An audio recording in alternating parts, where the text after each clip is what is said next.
बिस्मिल्लाहिर्रहमानिर्रहीम। Welcome to Punjab educators. Dear students, आज की इस वीडियो में हम data type of variable and name of a variable इन दोनों टॉपिक्स को डिटेल के साथ पढ़ेंगे। सबसे पहले हम वेरिएबल की डेटा टाइप के बारे में पढ़ते हैं। सी लैंग्वेज के अंदर हर वेरिएबल की एक खास डेटा टाइप होती है, यानी उसके अंदर किस किस्म का डेटा स्टोर किया जाएगा और वो कंप्यूटर की मेमोरी के अंदर कितनी स्पेस लेगा। डेटा टाइप हमें इस चीज़ के बारे में बताती है। सी लैंग्वेज के अंदर तीन किस्म की डेटा टाइप इस्तेमाल की जाती है। सबसे पहली इंटीजर, जिसको हम इंट कहते हैं, ये साइंड या अनसाइंड होती है। इसको हम मजीद डिटेल में नेक्स्ट पढ़ेंगे। दूसरी डेटा टाइप फ्लोट यानी फ्लोटिंग पॉइंट होती है, जिसको हम फ्लोट के साथ जाहिर करते हैं। थर्ड डेटा टाइप कैरेक्टर है, जिसको हम CHAR के साथ जाहिर करते हैं। सबसे पहले इंटीजर की बात करेंगे। Integer data type whole numbers को स्टोर करती है। ये कंप्यूटर की मेमोरी के अंदर 4 बाइट्स लेती है। अगर हमने किसी वेरिएबल को इंटीजर टाइप का बनाना हो तो हम कीवर्ड इंट का इस्तेमाल करते हैं। इंटीजर की फर्दर 2 टाइप्स हैं, पहली साइंड और दूसरी अनसाइंड। साइंड इंटीजर के बारे में बात करते हैं। साइंड इंट पॉजिटिव और नेगेटिव दोनों वैल्यूज को स्टोर कर सकती है। इसकी रेंज -2 अरब 14 करोड़ 74 लाख 83,648 से लेके पॉजिटिव में भी 2 अरब 14 करोड़ 74 लाख 83,647 है। यानी आप इसके अंदर इस रेंज के अंदर डेटा स्टोर करा सकते हैं, माइनस में भी और पॉजिटिव में भी। बाय डिफॉल्ट आमतौर पर हम जो डेटा टाइप डिक्लेयर करते हैं के कीवर्ड के साथ, वो हमारी साइंड इंटीजर ही होती है। अनसाइंड इंटीजर सिर्फ पॉजिटिव वैल्यूज को स्टोर करता है, यानी ये सिर्फ पॉजिटिव वैल्यूज को स्टोर करेगा, नेगेटिव वैल्यूज को ये स्टोर नहीं करता। इसकी रेंज 0 से लेके 4 अरब 29 लाख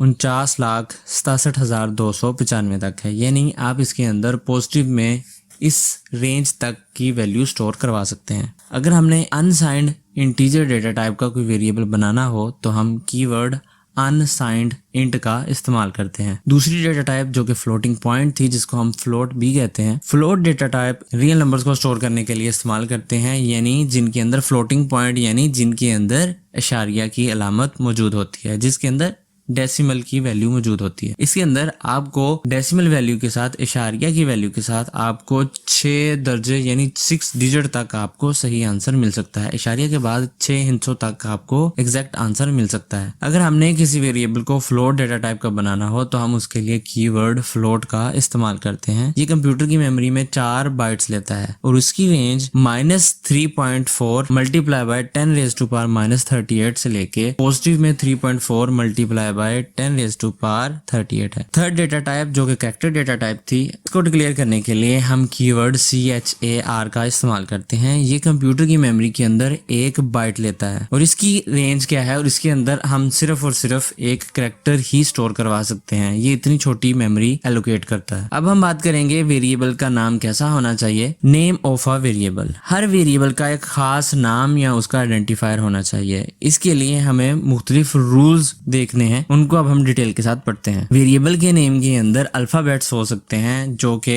अपर केस में भी हो सकते हैं, लोअर केस में भी हो सकते हैं, यानी वो बड़ी ABC और छोटी ABC इन दोनों का कॉम्बिनेशन भी हो सकता है। इसके अंदर डिजिट्स भी हो सकते हैं, यानी नंबर्स भी आ सकते हैं। इनके अंदर हम अंडरस्कोर साइन का इस्तेमाल भी कर सकते हैं। एक वेरिएबल का नाम किसी लेटर यानी अल्फाबेट से शुरू होना चाहिए या अंडरस्कोर के साथ शुरू होना चाहिए। किसी भी वेरिएबल का नाम किसी भी डिजिट के साथ स्टार्ट नहीं हो सकता। वेरिएबल का नाम जो हम रखेंगे वो कोई भी रिजर्व वर्ड नहीं हो सकता, जो हम अपने प्रीवियस लेक्चर्स के अंदर पढ़ चुके हैं, जैसे कि if, then, else, for, while, void, main वगैरह वगैरह। हम उनको वेरिएबल के नाम के तौर पे इस्तेमाल नहीं कर सकते। नंबर 4, स्ट्रिक्ट रूल नहीं है कि हमने एक वेरिएबल का नाम कितना बड़ा रखना है, लेकिन एक वेरिएबल का नाम बेहतरीन वही होता है जो कंसाइज हो और शॉर्ट हो। एक वेरिएबल का नाम जितना छोटा होगा वो उतना ही अंडरस्टैंडेबल होगा। उसको हम प्रोग्राम के अंदर जहां जहां पे भी इस्तेमाल करेंगे उसको वहां पे इस्तेमाल करना आसान होगा। अगर हम इसकी एग्जांपल्स की बात करें,